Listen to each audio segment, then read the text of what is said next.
Welcome back to Timeless Mysteries. If you watched my last video on stories that sound completely fake, you know how twisted reality can get. But what happens when the lies aren't from inmates, but from the guards themselves? Tonight, 3 stories from maximum security prisons where prisoners claimed impossible things happened behind bars.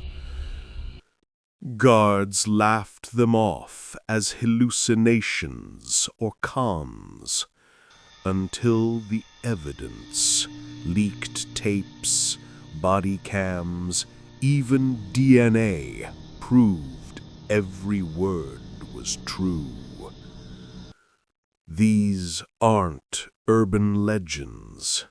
They're documented cases, still classified by the Department of Justice. Turn off the lights. Lock your door. Let's go inside. Story 1. The Empty Cell That Screamed. Sing Sing Maximum Security Prison, New York, 2017. Inmate number 47892, serving life for armed robbery, starts screaming at exactly 02:14 hours. Not just screams, full conversations. He's back. Tell him to stop scratching the bars. Guards rush in, flashlights cutting through the dark. The cell is pitch black. No lights, no one else inside. Just a 6x9 concrete box with a thin mattress. They tase him silent, drag him to medical. He's babbling. The last guy who was here, he hanged himself last year, but he's still in the walls, whispering my name. Guards roll their eyes. Classic con trick, the shift supervisor writes in the report. Solitaries for breaking spirits. Hallucinations are common. They sedate him, lock the cell, and forget it. Until morning rounds. The lead guard opens the slot for breakfast and finds fresh scratches on the inside bars. Deep gouges like fingernails on steel. But the inmate's hands clean. No blood, no cuts. They review the 24-hour audio feed sealed for security. For 47 minutes the night before, a second voice echoes in the cell. Raspy, pleading, "Let me out, I can't breathe." The last guy, inmate 39217, who did hang himself in that exact cell 14 months earlier. Autopsy said asphyxiation, but the voice on tape matches his intake interview from 2009. Guards swore it was planted audio, until forensics pulled fingerprints from the scratches.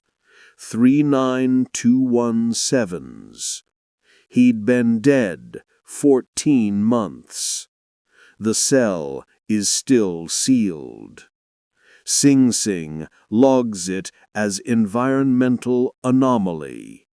DOJ file, case 17392SS. Leaked bodycam shows the scratches forming live on camera. Story 2. The Shadow in the Yard. Attica Correctional Facility, New York, 2021. Right after the COVID riots.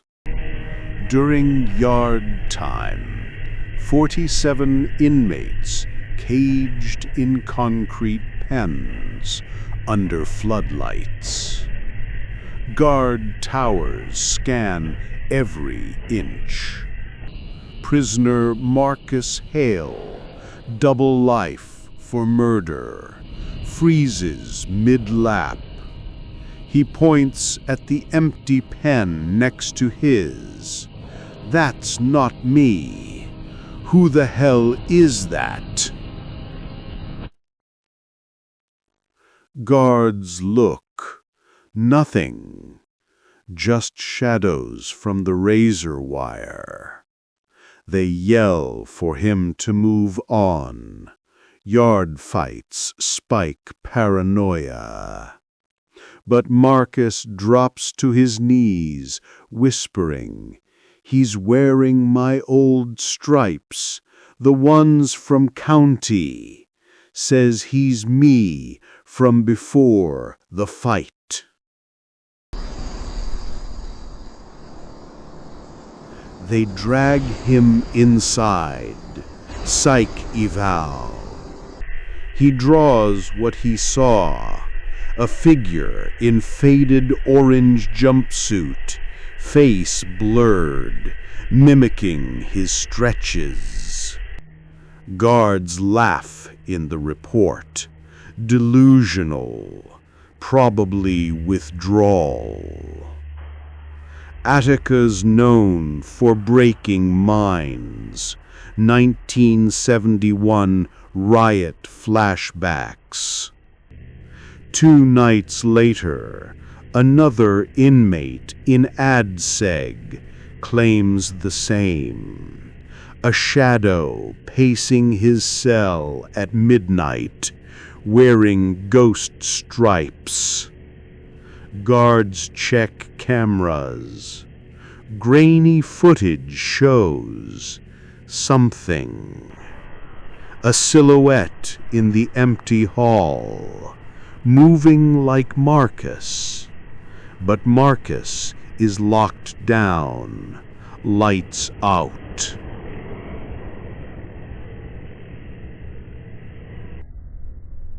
They pull the full tape. At 11:47 p.m., the shadow steps into frame. Exact height, build, even limp from Marcus's old knee injury. It pauses, turns, and the face glitches like bad VHS. Then vanishes.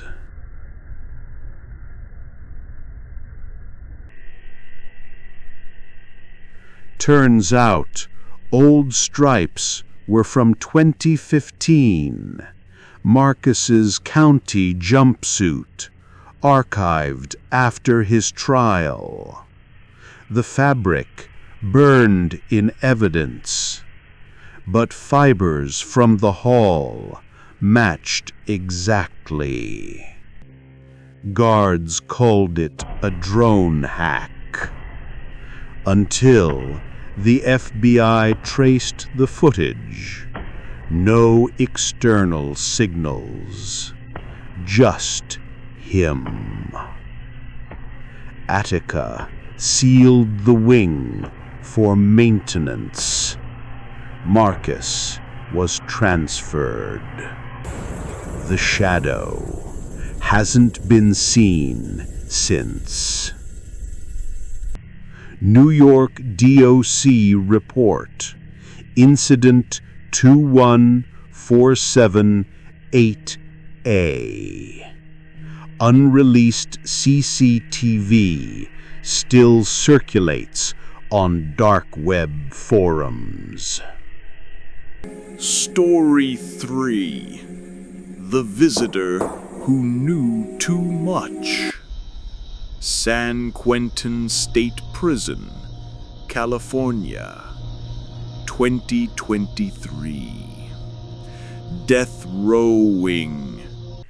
Inmate Javier Ruiz, awaiting execution for serial arson, gets a visitor alert at 2000 hours. No one scheduled. Family stopped coming years ago. But the booth light flips on. A woman in a gray suit sits down, smiling. Javier, it's me. From the fire in 18. The one you thought you killed. He screams for guards. She whispers details only the victim knew. The locket he stole. The last words, "Tell Mama I'm cold." Guards burst in, booth empty. Door sealed from the outside, no vents. Javier's catatonic. She had burns on her arms, fresh ones. Psych ward calls it trauma bleed. Death row's hell. Executions loom, minds crack. They strap him down, run a full scan. Guards swear he's gaming for a stay. Until processing. The visitor log, auto time-stamped, 2002 hours. Camera shows the woman clear as day. Mid-30s, a scar on her cheek from Ruiz's trial photos. But she died in custody 2019. Arson victim number 4. Ruled suicide. Cremated. DNA swab from the booth glass, hers. Fresh saliva, 48 hours old. Coroner reopens the file. Cause of death, undetermined. Rumors of a guard cover-up. Guard swore it was a twin or deep fake. Until the locket, Ruiz's trophy, turns up in evidence lockup, engraved with her initials. It vanished post-trial. San Quentin hushed it as visitor error, but Ruiz's appeal granted. He's off death row now. The woman never identified on record. California DOJ, case SQ 23119. Partial audio leaked. Her voice, see you soon, Javier.